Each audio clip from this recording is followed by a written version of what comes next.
हाँ जी भाई।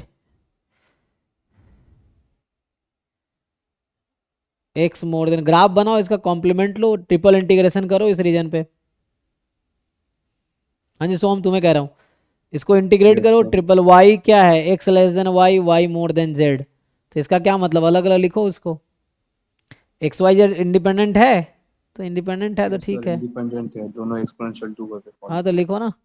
तो यहाँ है x less than y intersection y more than z, यही है, मतलब यही है। तो यहाँ से क्या मतलब है, एक्स जेड में क्या रिलेशन दे, कुछ रिलेशन मिल रहा है एक्स जेड में, ऐसा तो कुछ मिल नहीं रहा। और x y, function of x y y z से इंडिपेंडेंट होगा, वाई तो कॉमन है।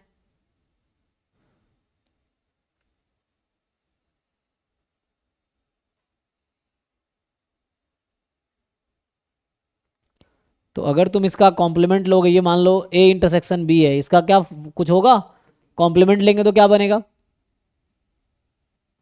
ए यूनियन बी का।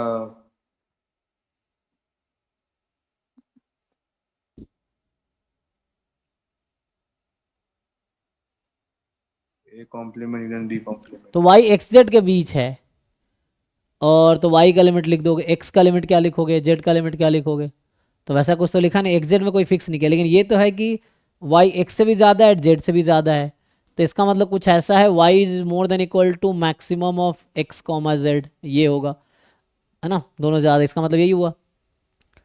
हाँ क्योंकि इसको तुम ऐसा लिख सकते हो, y more than equal to x and y is more than equal to z. अब ये निकालो क्या होगा, तो ट्रिपल इंटीग्रेशन करो इस रीजन में। तो दो पार्ट में ब्रेक करो, इसको कैसे ब्रेक कर सकते हो, टोटल प्रोबेबिलिटी लगाओ इसमें। एक केस होगा जब एक्स मोर देन जेड है, और दूसरा केस होगा जब एक्स लेस देन जेड है। ई वन है X more than Z, E two है एक्स लेस देन जेड, तो वही probability of E one intersection ये ले लो A, plus probability of E two intersection A ले लो, ठीक है, तो उससे आ जाएगा। ओके। करके देखो। हाँ जी प्रीति क्या बताओ, ये जो लास्ट वाला क्वेश्चन है इसमें क्या डाउट है। सर पहले रेडियस ऑफ कन्वर्जेंस वाला देखो प्लीज। हाँ तो इसमें बताओ मुझे, ए एन क्या है तुम्हारा। सर ये स्टैंडर्ड फॉर्म में नहीं गिवन है ना। हाँ तो ए थ्री एन है, थ्री एम है, three m factorial upon m factorial की पावर थ्री, यही है, जहाँ एक्स की पावर थ्री एम है। अब बताओ ए एन क्या होगा, यहाँ एम, अरे भाई तो थ्री एन को एम एन कर दो, थ्री एम को एन कर दो, तो एन की वैल्यू क्या आ जाएगी। हाँ सर मैंने इसको n/3 से रिप्लेस किया था m को। कर दो कोई दिक्कत नहीं है। तो n factorial, n by three factorial, और इस पूरे की पावर थ्री, एक्स की पावर एन हो जाएगी, तो एक्स के हमें तो एन चाहिए, सो ये हो जाएगा, इसको हटा दो। तो ये हो गया कब, जब n is multiple of three, जहाँ एम कोई इंटीजर है, और बाकी केस में क्या है, जीरो अदरवाइज। अब बताओ क्या करते हो तुम वन बाई आर के लिए, limit limit n superior of, tends to infinity हाँ निकालो, ए an एन की power plus 1/n। One upon n, निकालो क्या होगा। ये जीरो वाला पार्ट इग्नोर करो अभी, है ना, क्या आएगा ये, एक बार एन प्लस वन रखो, तो n plus one factorial upon n plus one by three. तो तुम्हें लगता है ये एन प्लस वन, अच्छा, तो अगला टर्म तो जीरो हो जाएगा। ओह एक मिनट, जैसे अब दो केसेस हैं, अगर एन थ्री का मल्टीपल है मान लो, तो क्या हो जाएगा ये, अगर एन थ्री का मल्टीपल है मान लिया, तो ये तो थ्री है, तो एन थ्री एन उसका जस्ट अगला टर्म जो होगा एन प्लस वन क्या होगा। यहाँ तो ऐसा हो रहा ना कि थ्री के मल्टीपल पे ये है, बाकी जीरो है, तो एन प्लस वन तो जीरो हो जाएगा, और नीचे यही टर्म आ जाएगा, n factorial n by three का फैक्टोरियल की पावर थ्री, तो जीरो आ जाएगा कहने का मतलब। और जब एन मान लो जैसे है three m minus one type का है, three m minus one type का है, तो एन जो है three m minus one type का, थ्री एम हो जाएगा, थ्री एम में वो आ जाएगा, तो फिर नीचे जीरो आ जाएगा, तो इन्फिनिटी हो जाएगा। तो एक जीरो है एक इन्फिनिटी है, ठीक। अब बताओ इसका रेसिप्रोकल लिमिट सुपीरियर क्या है इन दोनों में, इन दोनों में लार्जर कौन सा है, बाई के इन्फिनिटी। इन्फिनिटी। तो वन बाई आर इन्फिनिटी है, तो आर कितना आ जाएगा, जीरो। इसमें क्या ऐसा लिख रखा है 0.32 लिख रखा है आंसर में? 0.33 यस सर। नहीं नहीं, लग तो गलत रहा है, क्योंकि बाकी पॉइंट पे 0 है ना जी, देख लो बाकी लोग। ए सर एन इसको मतलब कभी ऐसे निकाल सकते हैं कि x की पावर 3m है तो नॉर्मल रेडियस ऑफ कन्वर्जेंस का फॉर्मूला लगा के फिर उसका nth रूट लेके आ सकता है आंसर।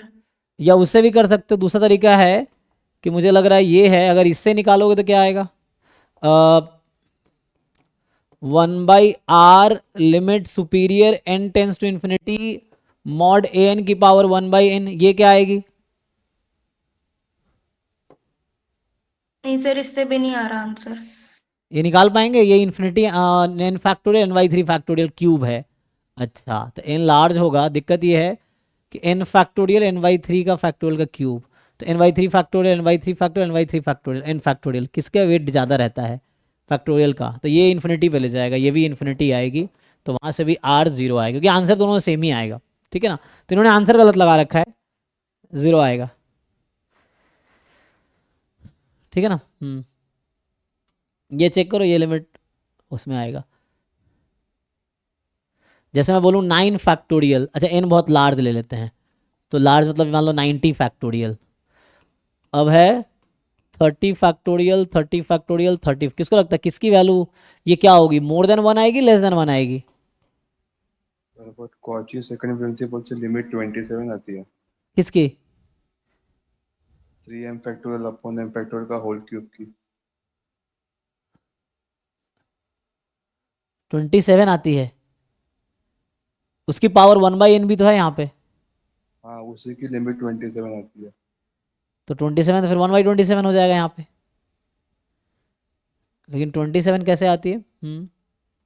तो an प्लस 1 अपॉन an की लिमिट इज इक्वल टू अरे तो an वो रेज टू नहीं है ना, 1 यहाँ पे तो सिर्फ 3m के लिए ये है, बाकी के लिए तो 3 का मल्टीपल के लिए है ना, बाकी के लिए तो 0 है।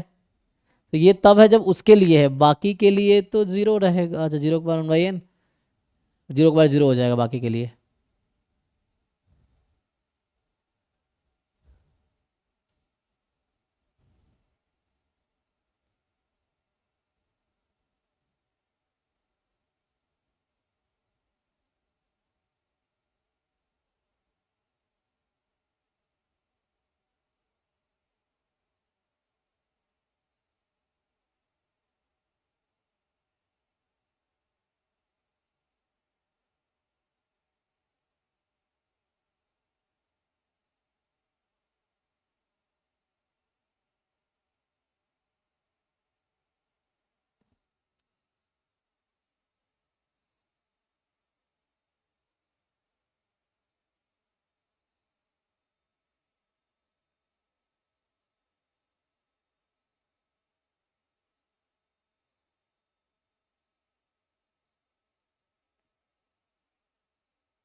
मेरे साथ 0 ही आना चाहिए, चेक करना भाई सॉल्व, तुम इसको सोहम को भेजो, अगर भेज करके सॉल्व कर दे, बताओ क्या आंसर आता, चेक करता।